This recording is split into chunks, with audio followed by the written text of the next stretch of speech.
This Shabbat, we are doing something I've never done before.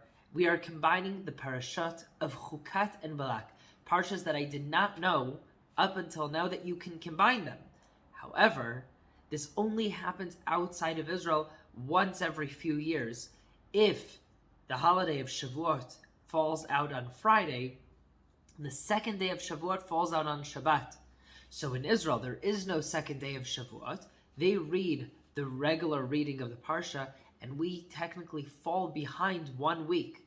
Now, we are finally catching up. So the question is, why these two Parshas are being put together and not any other two? Why don't we combine any Parshas that we want?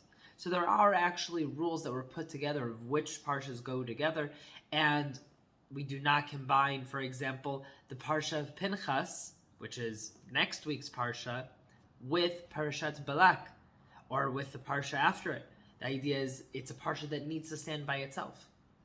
However, Parashat of Chukat and Balak do get put together, and one of the reasons is specifically just because it's after the Parasha of last week of Parashat Korach.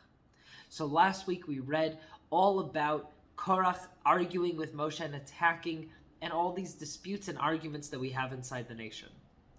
And because of that, one of the reasons to combine these week's Parshas is to say we don't need more arguments between outside of Israel, inside of Israel, the entire nation.